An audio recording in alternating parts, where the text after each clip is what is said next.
The Adventures of Huckleberry Finn by Mark Twain. Chapter 11. "Come in," says the woman, and I did. She says, "Take a cheer." I done it. She looked me all over with her little shiny eyes and says, "What might your name be?" "Sarah Williams." "Whereabouts do you live, in this neighborhood?" "No'm, in Hookerville, 7 mile below. I've walked all the way, and I'm all tired out." "Hungry, too, I reckon. I'll find you something." "No'm, I ain't hungry. I was so hungry I had to stop 2 miles below here at a farm, so I ain't hungry no more. It's what makes me so late. My mother's down sick and out of money and everything, and I come to tell my Uncle Abner Moore. He lives at the upper end of the town," she says. "I hain't ever been here before. Do you know him?" "No, but I don't know everybody yet. I haven't lived here quite 2 weeks. It's a considerable ways to the upper end of the town. You'd better stay here all night. Take off your bonnet." "No," I says. "I'll rest a while, I reckon, and go on. I ain't afeard of the dark." She said she wouldn't let me go by myself, but her husband would be in by and by, maybe in an hour and a half, and she'd send him along with me. Then she got to talking about her husband, and about her relations up the river, and her relations down the river, and about how much better off they used to was, and how they didn't know but they'd made a mistake coming to our town, instead of letting well alone, and so on, till I was afeard I had made a mistake coming to her to find out what was going on in the town. But by and by she dropped on to Pap and the murder, and then I was pretty willing to let her clatter right along. She told about me and Tom Sawyer finding the $6,000, only she got it 10, and all about Pap, and what a hard lot he was, and what a hard lot I was, and at last she got down to where I was murdered. I says, "Who done it?" "We've heard considerable about these goings-on down in Hookerville, but we don't know who 'twas that killed Huck Finn." "Well, I reckon there's a right smart chance of people here that'd like to know who killed him. Some think old Finn done it himself." "No, is that so?" "Most everybody thought it at first. He'll never know how nigh he come to getting lynched. But before night they changed around and judged it was done by a runaway nigger named Jim. Why, I stopped. I reckoned I better keep still. She run on and never noticed I had put in at all. "The nigger run off the very night Huck Finn was killed, so there's a reward out for him, $300. And there's a reward out for old Finn, too, $200. You see, he come to town the morning after the murder and told about it, and was out with 'em on the ferryboat hunt, and right away after he up and left. But before night they wanted to lynch him, but he was gone, you see. Well, next day they found out the nigger was gone. They found out he hadn't been seen since 10 o'clock the night the murder was done. So then they put it on him, you see, and while they was full of it, next day back comes old Finn and went boo-hooing to Judge Thatcher to get money to hunt for the nigger all over Illinois with. The judge gave him some, and that evening he got drunk and was around till after midnight with a couple of mighty hard-looking strangers, and then went off with them. Well, he hain't come back since, and they ain't looking for him back till this thing blows over a little, for people thinks now that he killed his boy and fixed things so folks would think robbers done it, and then he'd get Huck's money without having to bother a long time with a lawsuit. People do say he weren't any too good to do it. Oh, he's sly, I reckon. If he don't come back for a year, he'll be all right. You can't prove anything on him, you know. Everything will be quieted down then, and he'll walk in Huck's money as easy as nothing." "Yes, I reckon so, Em. I don't see nothing in the way of it. Has everybody quit thinking the nigger done it?" "Oh, no, not everybody. A good many thinks he done it. But they'll get the nigger pretty soon now, and maybe they can scare it out of him." "Why are they after him yet?" "Well, you're innocent, ain't you? Does $300 lay around every day for people to pick up? Some folks think the nigger ain't far from here. I'm one of them. But I hain't talked it around. A few days ago I was talking with an old couple that lives next door in the log shanty, and they happened to say hardly anybody ever goes to that island over yonder that they call Jackson's Island. Don't anybody live there? Says I. No, nobody, says they. I didn't say any more, but I'd done some thinking. I was pretty near certain I'd seen smoke over there about the head of the island a day or two before that, so I says to myself, like as not that nigger's hiding over there. Anyway, says I, it's worth the trouble to give the place a hunt. I hain't seen any smoke since, so I reckon maybe he's gone, if it was him. But husband's going over to see him and another man. He was gone up the river, but he got back today, and I told him as soon as he got here 2 hours ago. I had got so uneasy I couldn't sit still. I had to do something with my hands, so I took up a needle off of the table and went to threading it. My hands shook, and I was making a bad job of it. When the woman stopped talking, I looked up, and she was looking at me pretty curious and smiling a little. I put down the needle and thread and let on to be interested, and I was, too, and says, $300 is a power of money. I wish my mother could get it. Is your husband going over there tonight? Oh, yes. He went uptown with the man I was telling you of to get a boat and see if they could borrow another gun. They'll go over after midnight. Couldn't they see better if they was to wait till daytime? Yes, and couldn't the nigger see better, too? After midnight, he'll likely be asleep, and they can slip around through the woods and hunt up his campfire all the better for the dark, if he's got one. I didn't think of that. The woman kept looking at me pretty curious, and I didn't feel a bit comfortable. Pretty soon she says, "What did you say your name was, honey?" Mary Williams." Somehow it didn't seem to me that I said it was Mary before, so I didn't look up. Seemed to me I said it was Sarah. So I felt sort of cornered, and was afeard maybe I was looking it too. I wished the woman would say something more. The longer she set still, the uneasier I was. But now she says, "Honey, I thought you said it was Sarah when you first come in." "Oh, yes, I did. Sarah Mary Williams. Sarah's my first name. Some calls me Sarah, some calls me Mary." "Oh, that's the way of it." "Yes'm." I was feeling better then, but I wished I was out of there anyway. I couldn't look up yet. Well, the woman fell to talking about how hard times was, and how poor they had to live, and how the rats was as free as if they owned the place, and so forth and so on, and then I got easy again. She was right about the rats. You'd see one stick his nose out of a hole in the corner every little while. She said she had to have things handy to throw at them when she was alone, or they wouldn't give her no peace. She showed me a bar of lead twisted up into a knot, and said she was a good shot with it generally, but she'd wrenched her arm a day or two ago and didn't know whether she could throw true now.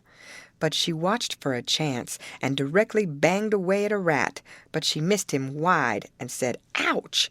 It hurt her arm so. Then she told me to try for the next one. I wanted to be getting away before the old man got back, but of course I didn't let on. I got the thing, and the first rat that showed his nose I let drive, and if he'd stayed where he was, he'd have been a tolerable sick rat. She said that was first rate, and she reckoned I would hive the next one. She went and got the lump of lead and fetched it back, and brought along a hank of yarn which she wanted me to help her with. I held up my 2 hands, and she put the hank over them, and went on talking about her and her husband's matters. But she broke off to say, "Keep your eye on the rats. You'd better have the lead in your lap handy." So she dropped the lump into my lap just at that moment, and I clapped my legs together on it, and she went on talking. But only about a minute. Then she took off the hank and looked me straight in the face and very pleasant, and says, "Come now, what's your real name?" "What, Mum?" "What's your real name? Is it Bill or Tom or Bob, or what is it?" I reckon I shook like a leaf, and I didn't know hardly what to do. But I says, "Please to don't poke fun at a poor girl like me, Mum. If I'm in the way here, I'll—" No, you won't. Sit down and stay where you are. I ain't going to hurt you, and I ain't going to tell on you nother. You just tell me your secret, and trust me, I'll keep it. And what's more, I'll help you. So my old man if you want him to. You see, you're a runaway 'prentice, that's all. It ain't anything. There ain't no harm in it. You've been treated bad, and you made up your mind to cut. Bless you, child, I wouldn't tell on you. Tell me all about it now. That's a good boy. So I said it wouldn't be no use to try to play it any longer, and I would just make a clean breast and tell her everything, but she mustn't go back on her promise.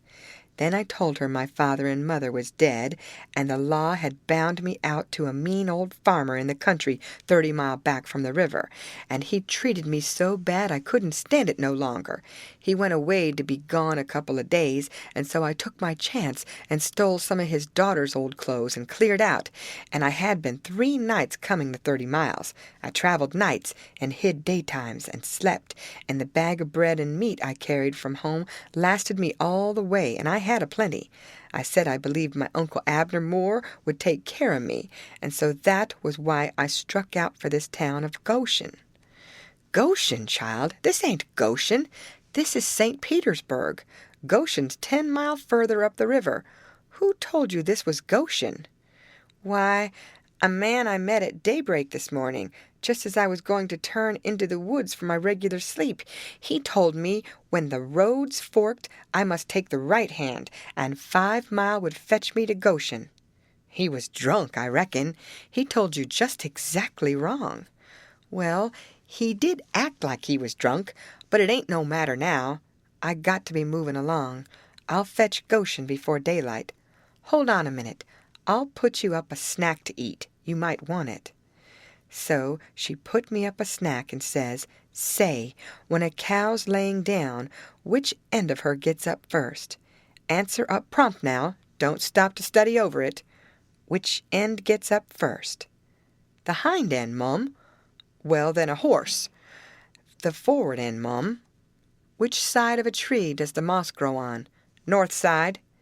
If 15 cows is browsing on a hillside, how many of them eats with their heads pointed the same direction? The whole 15, Mum. Well, I reckon you have lived in the country. I thought maybe you was trying to hocus me again. What's your real name now? George Peters, Mum. Well, try to remember it, George. Don't forget, and tell me it's Alexander before you go. And then get out by saying it's George Alexander when I catch you. And don't go about women in that old calico. You do a girl tolerable poor, but you might fool men, maybe. Bless you, child, when you set out to thread a needle, don't hold the thread still and fetch the needle up to it. Hold the needle still and poke the thread at it. That's the way a woman most always does, but a man always does it the other way.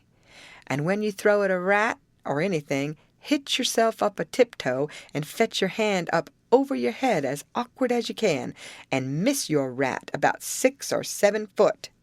Throw stiff-armed from the shoulder, like there was a pivot there for it to turn on, like a girl, not from the wrist and elbow, with your arm out to one side like a boy. And mind you, when a girl tries to catch anything in her lap, she throws her knees apart. She don't clap them together the way you did when you catch the lump of lead. Why, I spotted you for a boy when you was threading the needle, and I contrived the other things just to make certain. Now trot along to your uncle, Sarah Mary Williams George Alexander Peters, and if you get into trouble, you send word to Mrs. Judith Loftus, which is me, and I'll do what I can to get you out of it. Keep the river road all the way, and next time you tramp, take shoes and socks with you. The river road's a rocky one, and your feet'll be in a condition when you get to Goshen, I reckon.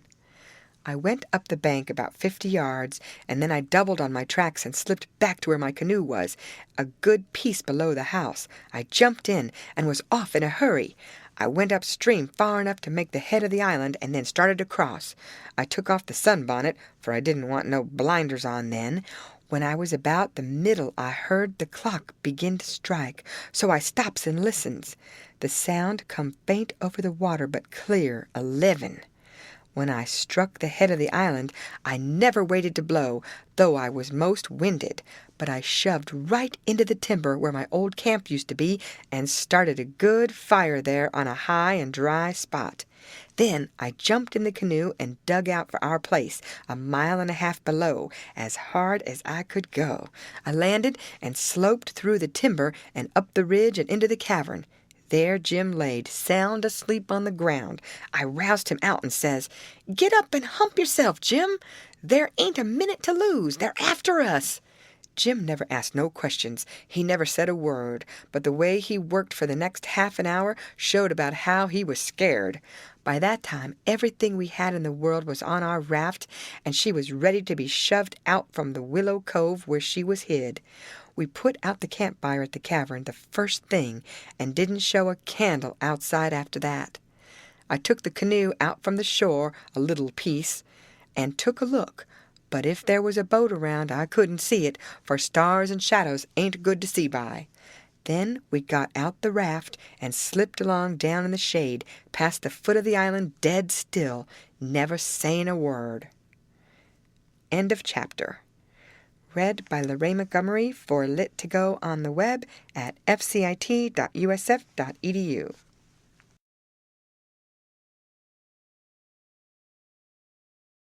The Adventures of Huckleberry Finn by Mark Twain. Chapter 13. Well, I catched my breath and most fainted, shut up on a wreck with such a gang as that. But it warn't no time to be sentimentering. We'd got to find that boat now, had to have it for ourselves. So we went a quaking and shaking down the starboard side, and slow work it was, too. Seemed a week before we got to the stern. No sign of a boat.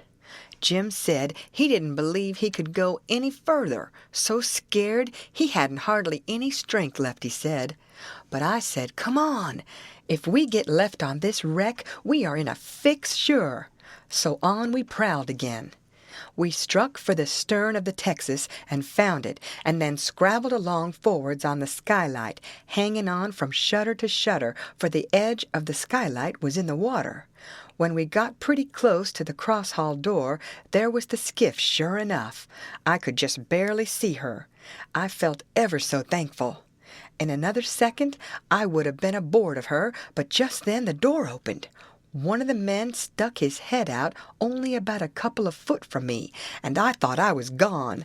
But he jerked it in again and says, "Heave that blame lantern out of sight, Bill." He flung a bag of something into the boat, and then got in himself and sat down. It was Packard. Then Bill, he come out and got in. Packard says in a low voice, "All ready. Shove off." I couldn't hardly hang on to the shutters, I was so weak, but Bill says, "Hold on.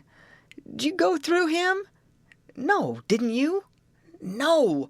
So he's got his share of the cash yet." "Well, then, come along. No use to take truck and leave money. Say, won't he suspicion what we're up to?" "Maybe he won't, but we got to have it anyway. Come along." So they got out and went in. The door slammed to because it was on the careen side, and in a half-second I was in the boat, and Jim come tumbling after me. I out with my knife and cut the rope, and away we went. We didn't touch an oar, and we didn't speak nor whisper, nor hardly even breathe.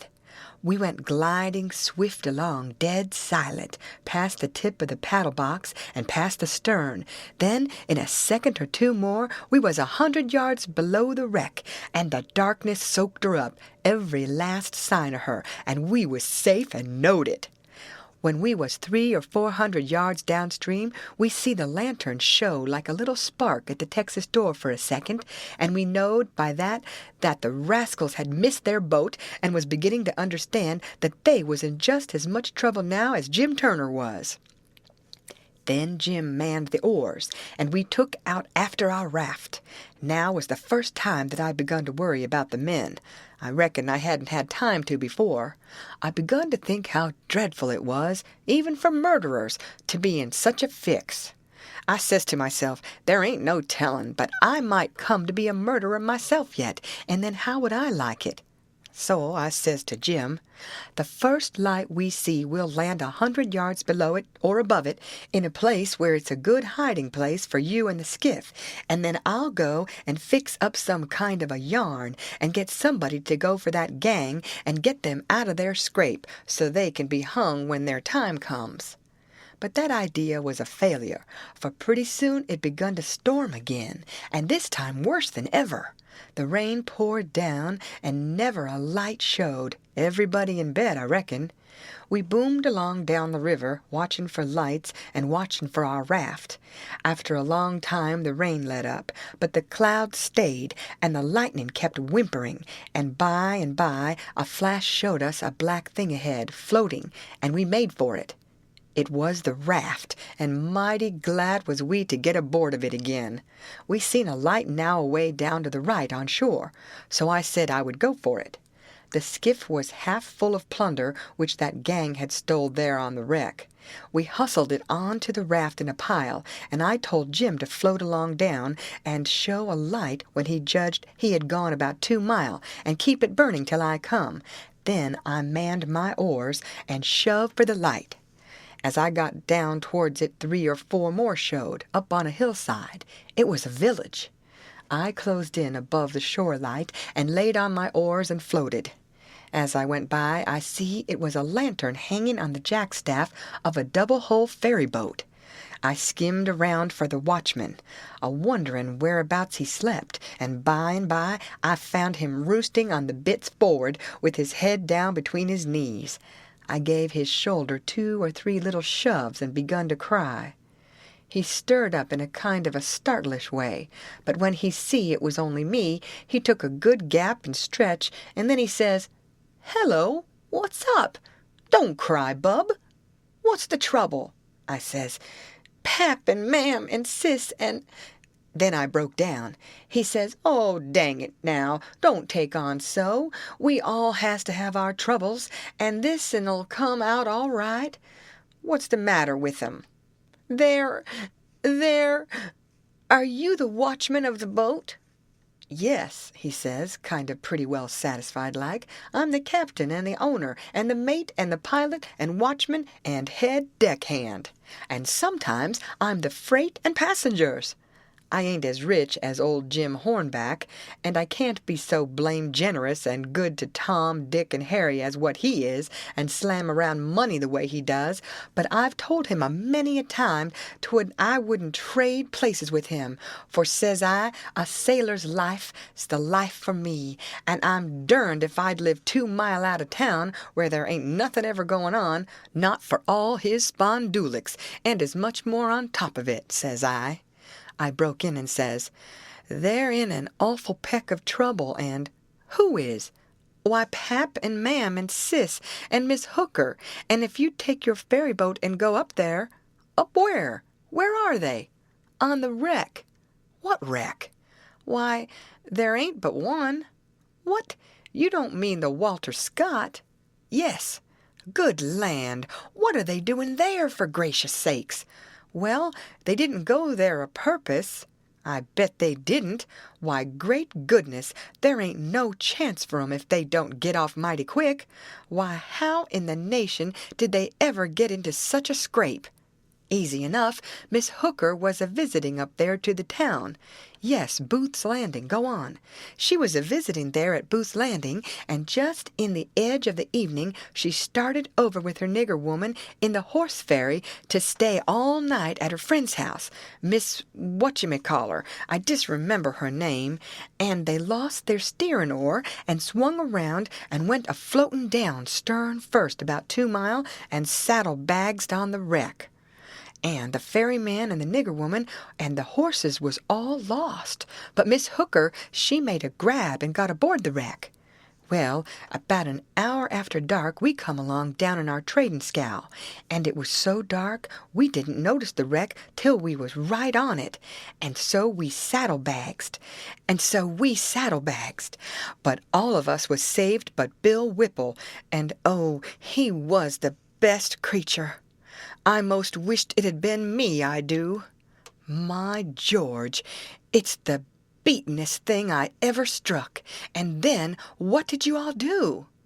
"Well, we hollered and took on, but it's so wide there we couldn't make nobody hear. So Pap said somebody got to get ashore and get help somehow. I was the only one that could swim, so I made a dash for it. And Miss Hooker, she said if I didn't strike help sooner, come here and hunt up her uncle and he'd fix the thing. I made the land about a mile below and been fooling along ever since, trying to get people to do something. But they said, 'What, in such a night and such a current? There ain't no sense in it. Go for the steam ferry.' Now, if you'll go and—" "By Jackson, I'd like to, and blame it, I don't know but I will. But who in the dignation's a-going to pay for it? Do you reckon your Pap?" "Why, that's all right. Miss Hooker, she told me particular that her Uncle Hornback—" "Great guns! Is he her uncle? Looky here, you break for that light over yonder way, and turn out west when you get there, and about a quarter of a mile out you'll come to the tavern. Tell him to dart you out to Jim Hornback's, and he'll foot the bill.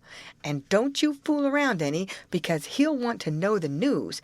Tell him I'll have his niece all safe before he can get to town. Hump yourself now. I'm a-going up around the corner here to roust out my engineer." I struck for the light, but as soon as he turned the corner, I went back and got into my skiff and bailed her out, and then pulled up shore in the easy water about 600 yards, and tucked myself in among some wood boats, for I couldn't rest easy till I could see the ferry boat start. But take it all around, I was feeling rather comfortable on account of taking all this trouble for that gang, for not many would have done it. I wished the widow knowed about it. I judged she would be proud of me for helping these rapscallions, because rapscallions and deadbeats is the kind the widow and good people takes the most interest in. Well, before long here comes the wreck, dim and dusky, sliding along down. A kind of cold shiver went through me, and then I struck out for her. She was very deep, and I see in a minute there weren't much chance for anybody being alive in her. I pulled all around her and hollered a little, but there wasn't any answer. All dead still. I felt a little bit heavy-hearted about the gang, but not much, for I reckoned if they could stand it, I could. Then here comes the ferry boat, so I shoved for the middle of the river on a long downstream slant, and when I judged I was out of eye reach, I laid on my oars and looked back and see her go and smell around the wreck for Miss Hooker's remainders, because the captain would know her Uncle Hornback would want them. And then pretty soon the ferry boat give it up and went for the shore, and I laid into my work and went a-booming down the river. It did seem a powerful long time before Jim's light showed up, and when it did show, it looked like it was 1,000 miles off. By the time I got there, the sky was beginning to get a little gray in the east, so we struck for an island and hid the raft and sunk the skiff and turned in and slept like dead people. End of chapter. Read by Lorraine Montgomery for Lit to Go on the web at fcit.usf.edu.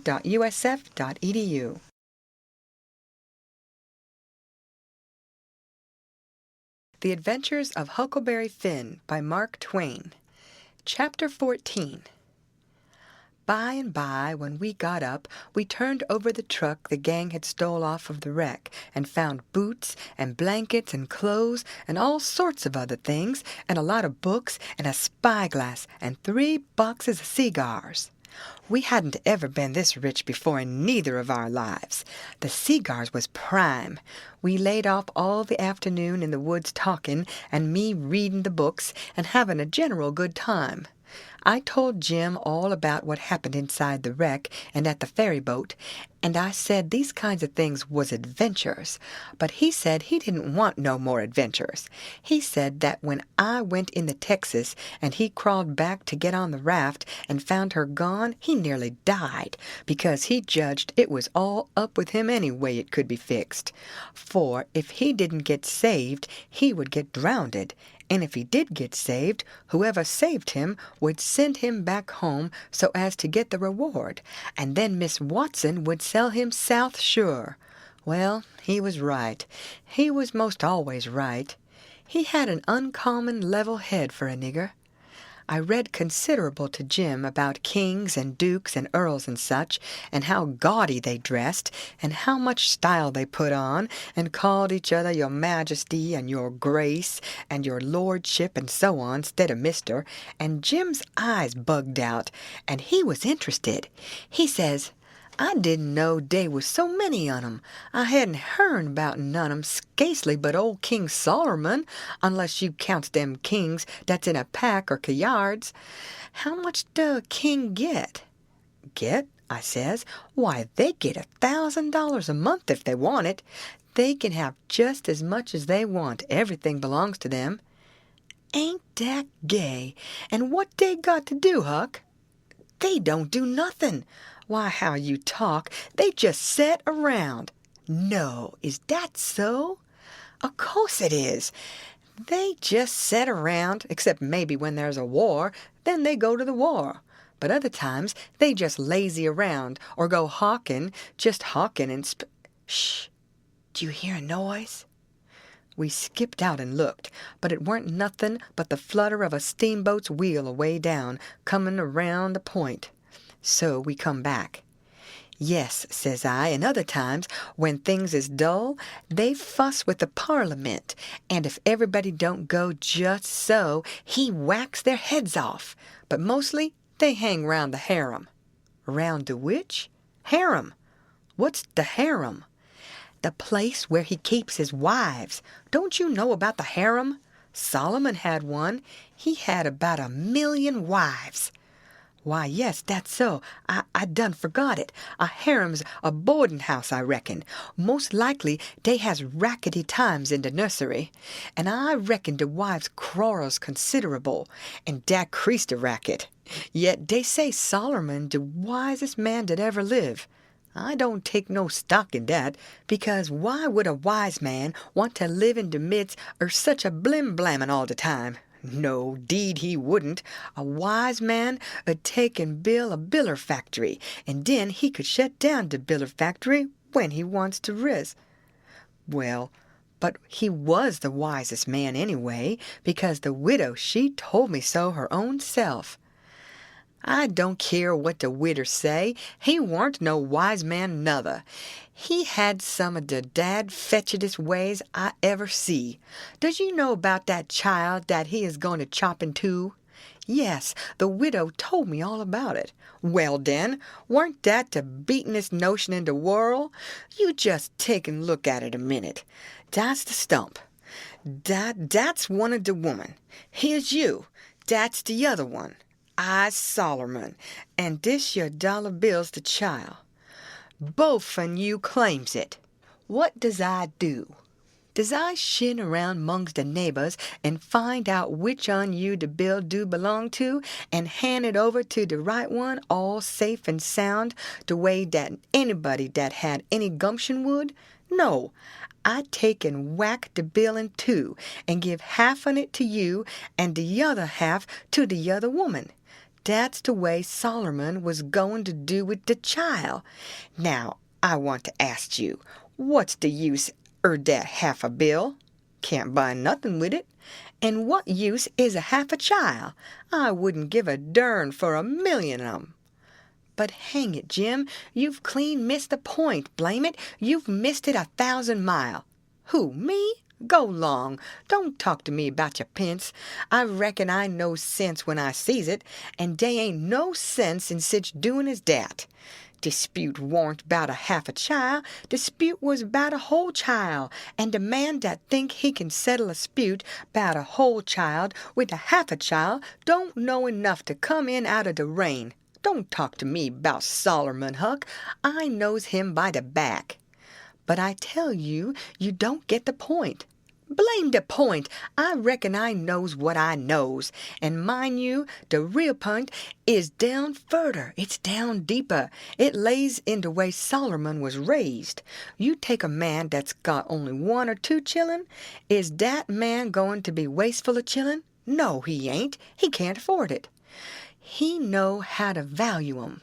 But you take a man that's got about 5 million children running round the house, and it's different.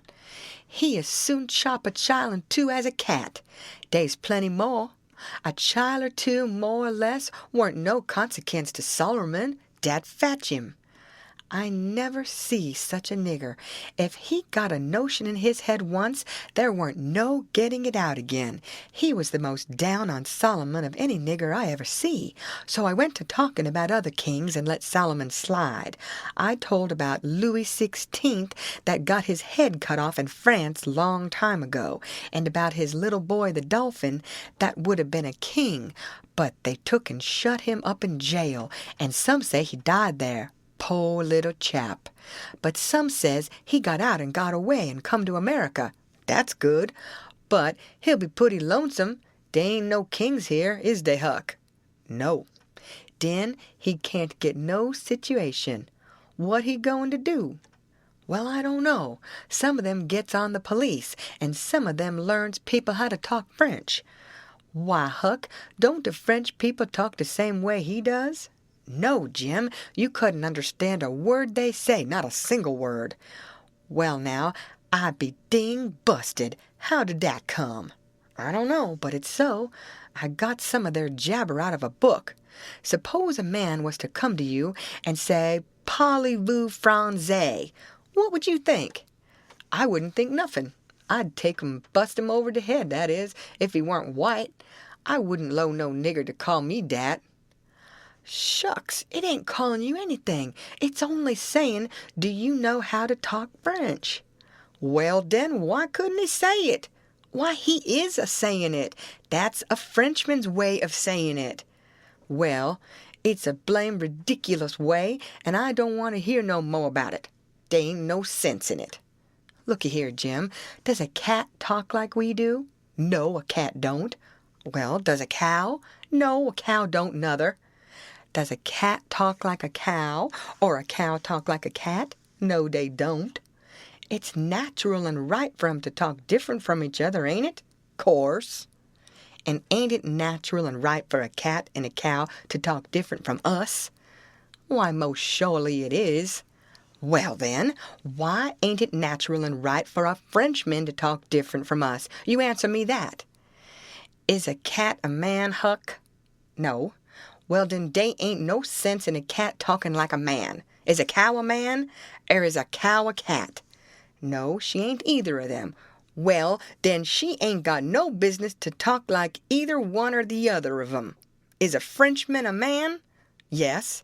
Well, then, dad blame it, why don't he talk like a man? You answer me dat. I see it warn't no use wasting words. You can't learn a nigger to argue, so I quit. End of chapter. Read by Lorraine Montgomery for Lit to Go on the web at fcit.usf.edu.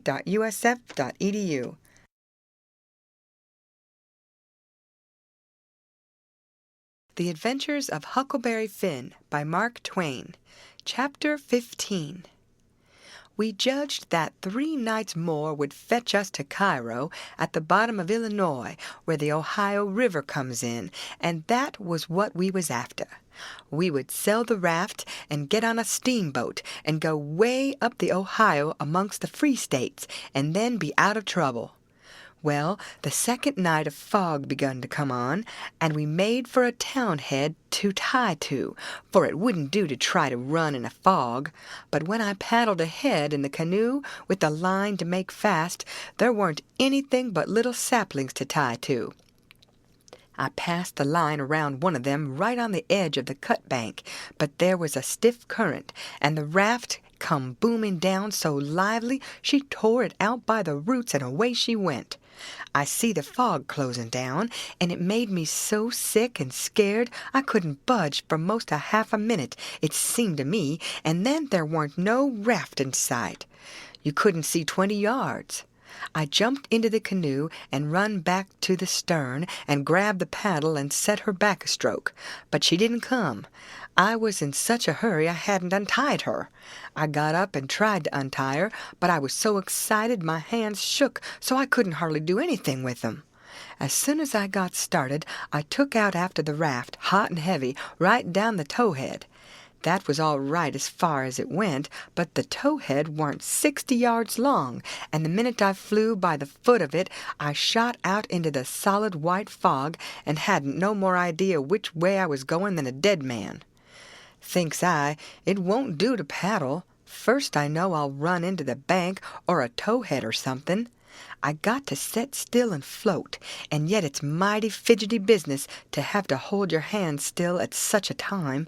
I whooped and listened. Away down there somewheres I hears a small whoop, and up comes my spirits.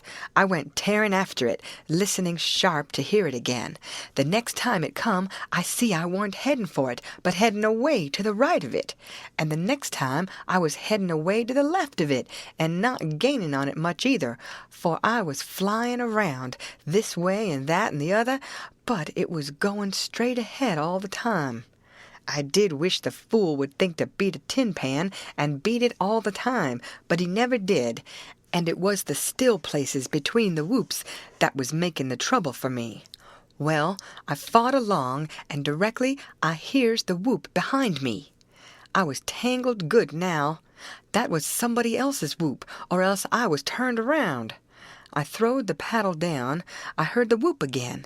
It was behind me yet, but in a different place. It kept coming and kept changing its place, and I kept answering, till by and by it was in front of me again, and I knowed the current had swung the canoe's head downstream, and I was all right if that was Jim and not some other raftsman hollering. I couldn't tell nothing about voices in a fog, for nothing don't look natural nor sound natural in a fog.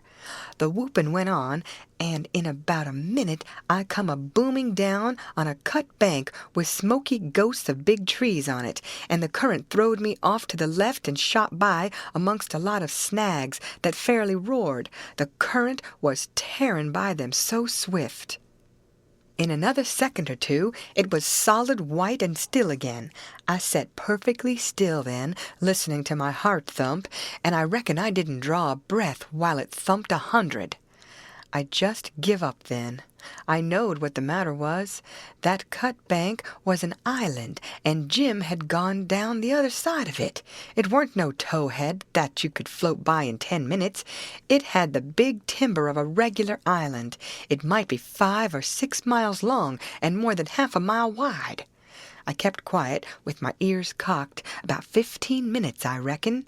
I was floating along, of course, 4 or 5 miles an hour. But you don't ever think of that. No, you feel like you are laying dead still on the water, and if a little glimpse of a snag slips by you, don't think to yourself how fast you're going, but you catch your breath and think, my, how that snag's tearing along. If you think it ain't dismal and lonesome out in a fog that way by yourself in the night, you try it once. You'll see. Next, for about a half an hour, I whoops now and then.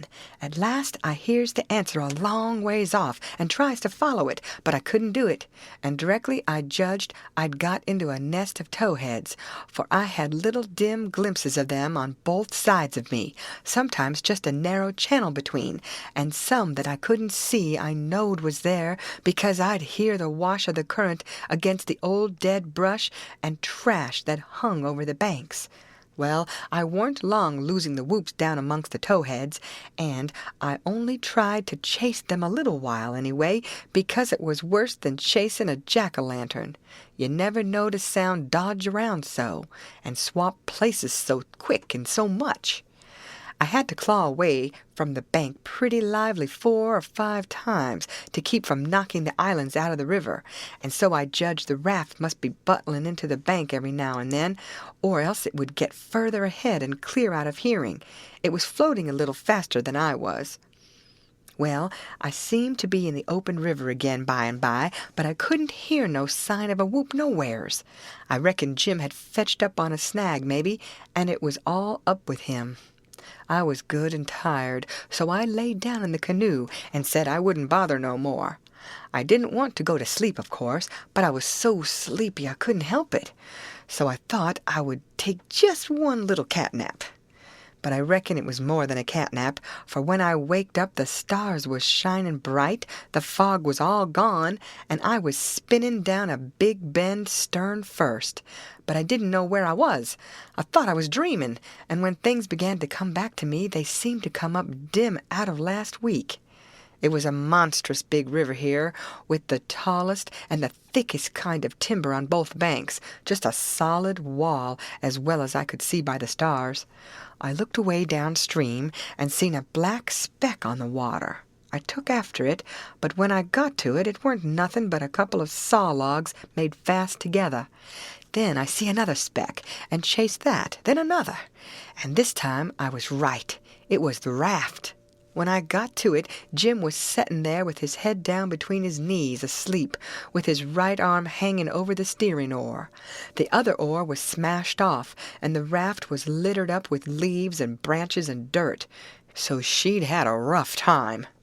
I made fast and laid down under Jim's nose on the raft and began to gap and stretch my fists out against Jim and says, "Hello, Jim, have I been asleep? Why didn't you stir me up?" "Goodness gracious, is that you, Huck? And you ain't dead? You ain't drownded? You's back again? It's too good for true, honey. It's too good for true. Let me look at you, child. Let me feel of you. No, you ain't dead. You's back again, live and sound, just as the same old Huck, thanks to goodness." "What's the matter with you, Jim? You been a-drinking?" "Drinking? Has I been a-drinking? Has I had a chance to be a-drinking?" "Well, then, what makes you talk so wild?"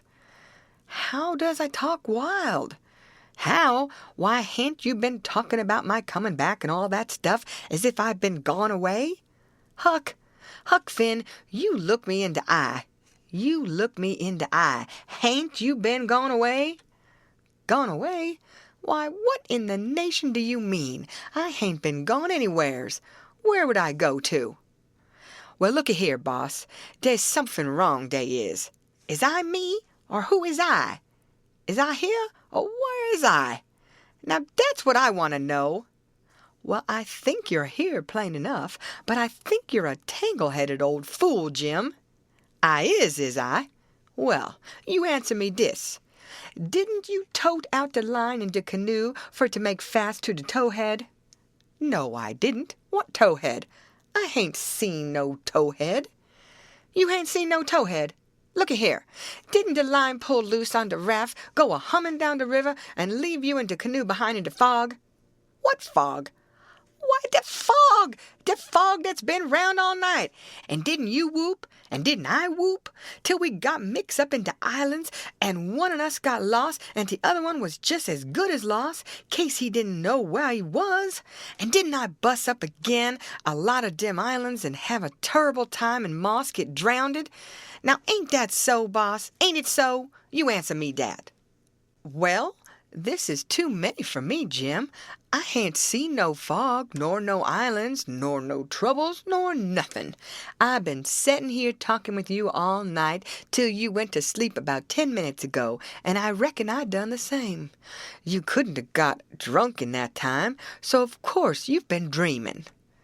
"Dad fetch it! How is I going to dream all dat in 10 minutes?" "Well, hang it all, you did dream it, because there didn't any of it happen."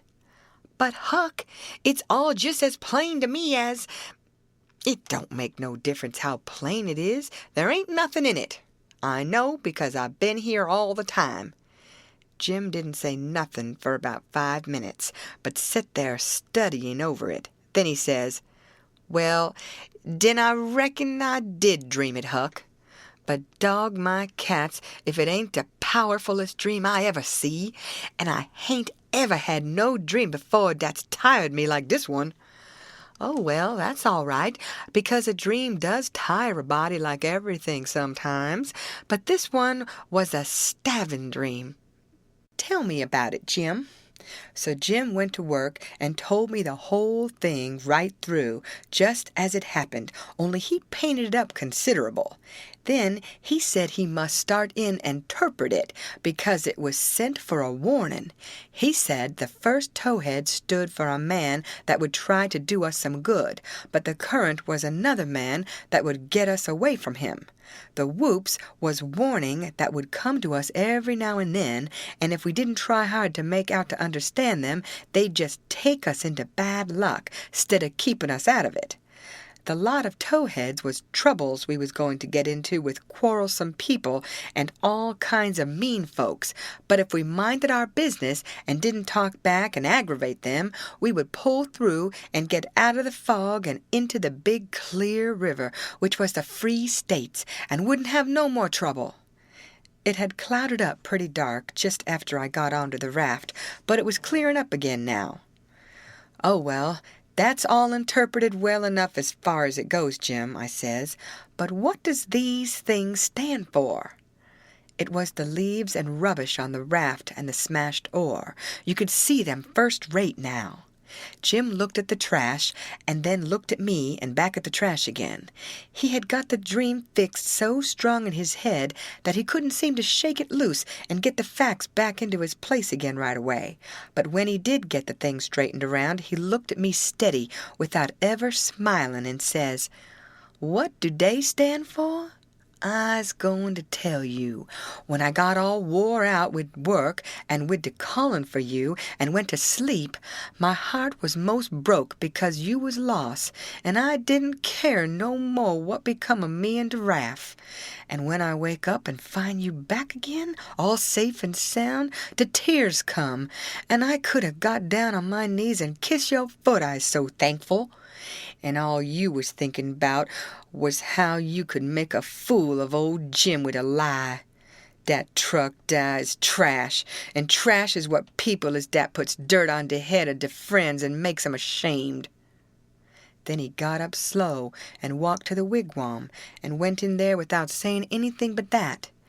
But that was enough. It made me feel so mean I could almost kissed his foot to get him to take it back. It was 15 minutes before I could work myself up to go and humble myself to a nigger, but I done it, and I warn't ever sorry for it afterwards neither. I didn't do him no more mean tricks, and I wouldn't done that one if I'd a knowed it would make him feel that way. End of chapter. Read by Lorraine Montgomery for Lit to Go on the web at fcit.usf.edu.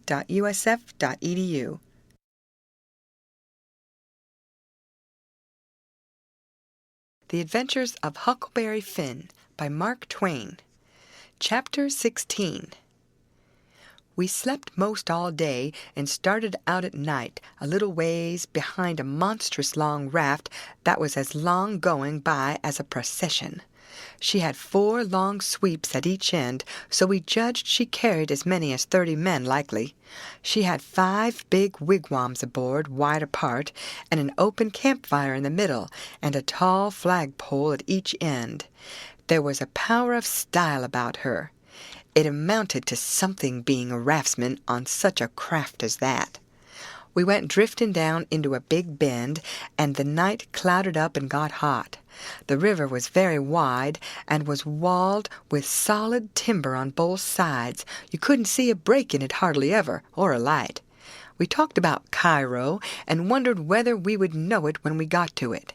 I said likely we wouldn't, because I had heard say there weren't but a dozen houses there, and if they didn't happen to have them lit up, how was we going to know we was passing a town?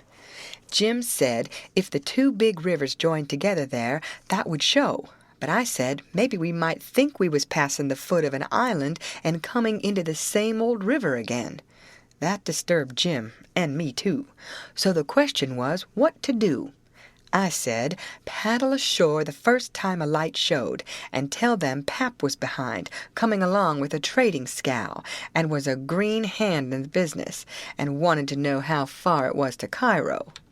Jim thought it was a good idea, so we took a smoke on it and waited. There warn't nothing to do now but to look out sharp for the town, and not pass it without seeing it. He said he'd be mighty sure to see it, because he'd be a free man the minute he seen it, but if he missed it, he'd be in a slave country again, and no more show for freedom. Every little while he jumps up and says, "There she is!" But it weren't. It was jack-o'-lanterns or lightning bugs, so he set down again and went to watching, same as before. Jim said it made him all over trembly and feverish to be so close to freedom. Well, I can tell you it made me all over trembly and feverish too to hear him, because I begun to get it through my head that he was most free, and who was to blame for it? Why, me. I couldn't get that out of my conscience, no how nor no way. It got to troubling me so I couldn't rest. I couldn't stay still in one place. It hadn't ever come home to me before what this thing was that I was doing, but now it did, and it stayed with me and scorched me more and more. I tried to make out to myself that I weren't to blame, because I didn't run Jim off from his rightful owner, but it weren't no use. Conscience up and says every time, "But you knowed he was running for his freedom, and you could have paddled ashore and told somebody." That was so. I couldn't get around that no way. That was where it pinched. Conscience says to me, "What had poor Miss Watson done to you, that you could see her nigger go off right under your eyes and never say one single word? What did that poor old woman do to you, that you could treat her so mean? Why, she tried to learn you your book. She tried to learn you your manners. She tried to be good to you every way she knowed how. That's what she done." I got to feeling so mean and so miserable I most wished I was dead. I fidgeted up and down the raft, abusing myself to myself, and Jim was fidgeting up and down past me. We neither of us could keep still. Every time he danced around and says, "There's Cairo," it went through me like a shot, and I thought if it was Cairo, I reckoned I would die of miserableness. Jim talked out loud all the time while I was talking to myself. He was saying how the first thing he would do when he got to a free state, he would go to saving up money and never spend a single cent, and when he got enough, he would buy his wife, which was owned on a farm close to where Miss Watson lived. And then they would both work to buy the 2 children, and if their master wouldn't sell them, they'd get an abolitionist to go and steal them. It most froze me to hear such talk. He wouldn't ever dared to talk such talk in his life before. Just see what a difference it made in him the minute he judged he was about free. It was according to the old saying, "Give a nigger an inch and he'll take an ell." Thinks I, this is what comes of my not thinking. Here was this nigger, which I had as good as helped to run away, coming right out flat-footed and saying he would steal his children, children that belonged to a man I didn't even know, a man that hadn't ever done me no harm. I was sorry to hear Jim say that. It was such a lowering of him. My conscience got to stirring me up hotter than ever, until at last I says to it, "Let up on me.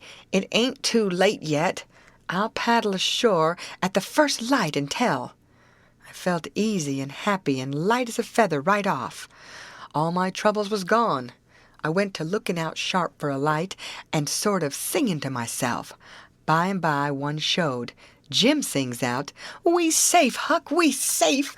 Jump up and crack your heels! That's the good old Cairo at last, I just knows it!"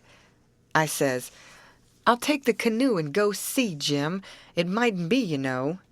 He jumped and got the canoe ready and put his old coat in the bottom for me to set on and give me the paddle, and as I shoved off, he says, "Pretty soon I'll be a-shouting for joy, and I'll say it's all on accounts of Huck.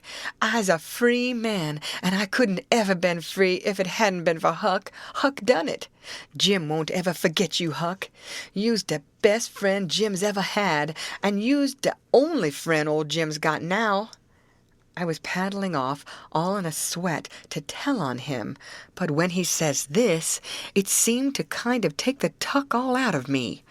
I went along slow then, and I weren't right down certain whether I was glad I started or whether I weren't. When I was 50 yards off, Jim says, "Dar you goes, de old true Huck, de only white gentleman dat ever kept his promise to old Jim." Well, I just felt sick, but I says, "I got to do it. I can't get out of it." Right then, along comes a skiff with 2 men in it with guns, and they stopped and I stopped. One of them says, "What's that yonder?" "A piece of raft," I says. "Do you belong on it?" "Yes, sir." "Any men on it?" "Only one, sir." "Well, there's 5 niggers run off tonight up yonder, above the head of the bend. Is your man white or black?" I didn't answer up prompt. I tried to, but the words wouldn't come. I tried for a second or two to brace up and out with it, but I weren't man enough. Hadn't the spunk of a rabbit. I see I was weakening, so I just give up trying, and up and says, "He's white." "I reckon we'll go and see for ourselves." "I wish you would," says I, "because it's Pap that's there, and maybe you'd help me tow the raft ashore where the light is. He's sick, and so is Ma'am and Mary Ann." "Oh, the devil! We're in a hurry, boy, but I suppose we've got to. Come, buckle to your paddle, and let's get along." I buckled to my paddle, and they laid to their oars. When we had made a stroke or two, I says, "Pap'll be mighty much obleeged to you, I can tell you. Everybody goes away when I want them to help me tow the raft ashore, and I can't do it by myself." "Well, that's infernal mean. Odd, too. Say, boy, what's the matter with your father?" "It's well, it ain't anything much." They stopped pulling. It warn't but a mighty little ways to the raft now. One says, "Boy, that's a lie. What is the matter with your pap? Answer up square now, and it'll be the better for you." "I will, sir, I will, honest. But don't leave us, please.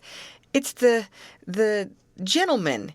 If you'll only pull ahead and let me heave you the headline, you won't have to come near the raft. Please do." "Set her back, John, set her back," says one. They backed water. "Keep away, boy. Keep to the leeward." Confound it, I just expect the wind has blowed it to us. Your pap's got the smallpox, and you know it precious well. Why didn't you come out and say so? Do you want to spread it all over?" "Well," says I, a-blubbering, "I've told everybody before, and they just went away and left us." "Poor devil, there's something in that. We are right down sorry for you, but well, hang it, we don't want the smallpox, you see. Look here, I'll tell you what to do. Don't you try to land by yourself, or you'll smash everything to pieces. You float along down about 20 miles, and you'll come to a town on the left-hand side of the river. It will be long after sunup then, and when you ask for help, you tell them your folks are all down with chills and fever. Don't be a fool again, and let people guess what is the matter. Now, we're trying to do you a kindness, so you just put 20 miles between us. That's a good boy. It wouldn't do any good to land yonder where the light is. It's only a wood yard. Say, I reckon your father's poor, and I'm bound to say he's in pretty hard luck. Here, I'll put a $20 gold piece on this board, and you get it when it floats by. I feel mighty mean to leave you, but my kingdom, it won't do to fool with smallpox, don't you see?" "Hold on, Parker," says the other man. "Here's a 20 to put on the board for me. Goodbye, boy. You do as Mr. Parker told you, and you'll be all right." "That's so. My boy, goodbye. Goodbye. If you see any runaway niggers, you get help and nab them, and you can make some money by it." "Goodbye, sir," says I. "I won't let no runaway niggers get by me if I can help it." They went off, and I got aboard the raft, feeling bad and low, because I'd knowed very well I had done wrong, and I see it warn't no use for me to try to learn to do right. A body that don't get started right when he's little ain't got no show. When the pinch comes, there ain't nothing to back him up and keep him to his work, and so he gets beat. Then I thought a minute, and says to myself, hold on, suppose you'd have done right and give Jim up. Would you felt better than what you do now? No, says I'd feel bad. I'd feel just the same way I do now. Well then, says I, what's the use you learning to do right when it's troublesome to do right, and ain't no trouble to do wrong, and the wages is just the same? I was stuck. I couldn't answer that. So I reckoned I wouldn't bother no more about it, but after this, always do whichever come handiest at the time. I went into the wigwam. Jim weren't there. I looked all around. He weren't anywhere. I says, Jim? Here I is, Huck. Is dey out of sight yet? Don't talk loud. He was in the river under the stern oar with just his nose out. I told him they were out of sight, so he come aboard.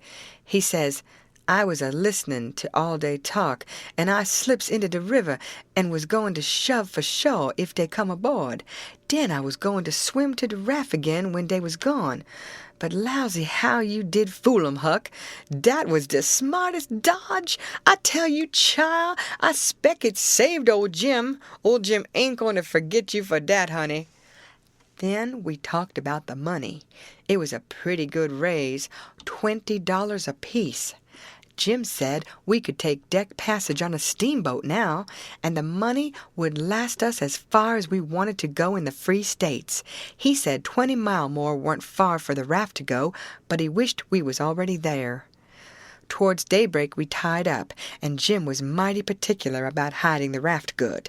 Then he worked all day fixing things in bundles and getting all ready to quit rafting.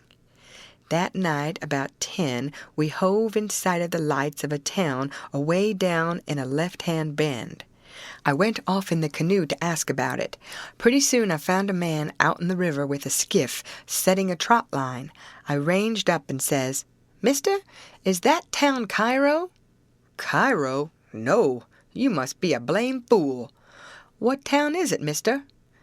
If you want to know, go and find out. If you stay here bothering around me for about a half a minute longer, you'll get something you won't want. I paddled to the raft. Jim was awful disappointed, but I said never mind, Cairo would be the next place I reckoned. We passed another town before daylight, and I was going out again, but it was high ground, so I didn't go. No high ground about Cairo, Jim said. I had forgot it. We laid up for the day on a towhead tolerable close to the left-hand bank. I begun to suspicion something. So did Jim. I says, maybe we went by Cairo in the fog that night. He says, don't let's talk about it, Huck. Po' niggers can't have no luck. I allus 'spected dat rattlesnake skin warn't done with its work. I wish I'd never seen that snakeskin, Jim. I do wish I'd never laid eyes on it. It ain't your fault, Huck. You didn't know. Don't you blame yourself about it. When it was daylight here was the clear Ohio water inshore, sure enough, and outside was the old regular muddy. So it was all up with Cairo. We talked it all over.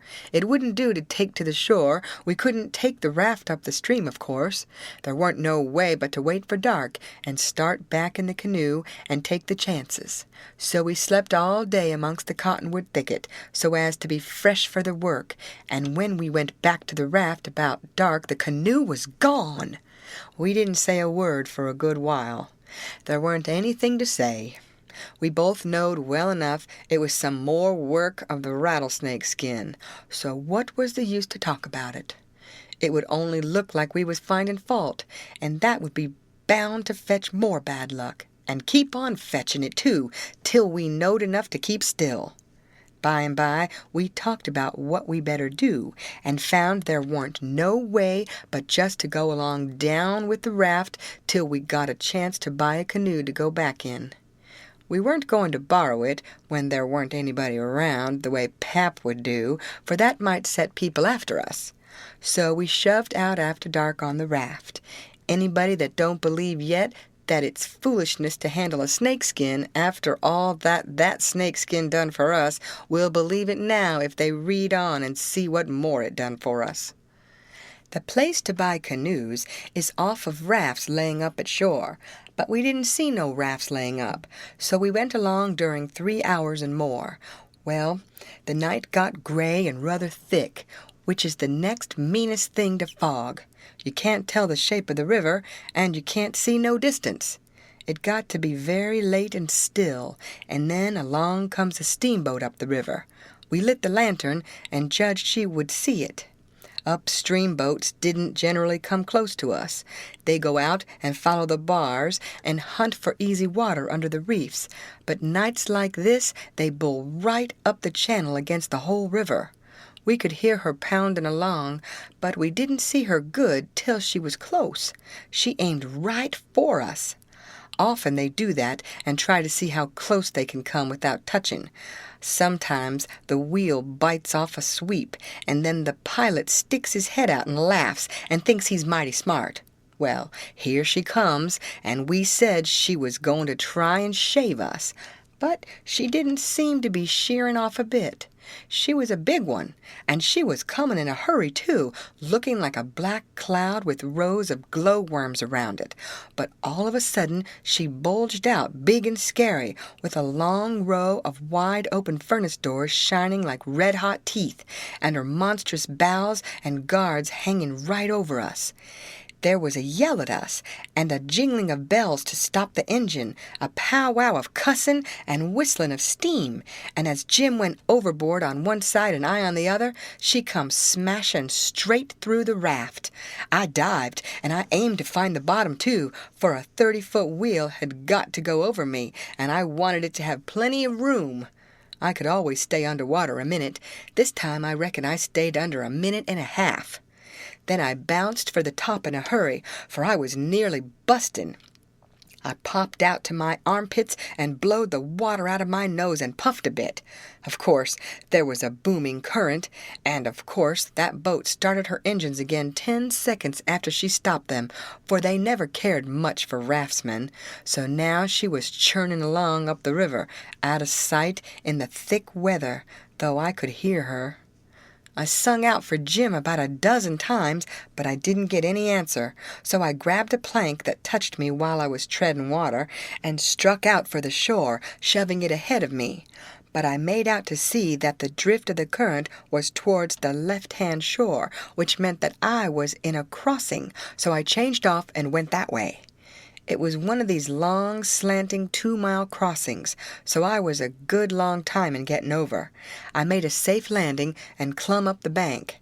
I couldn't see but a little ways, but I went poking along over rough ground for a 1/4 of a mile or more, and then I run across a big, old-fashioned double log house before I noticed it.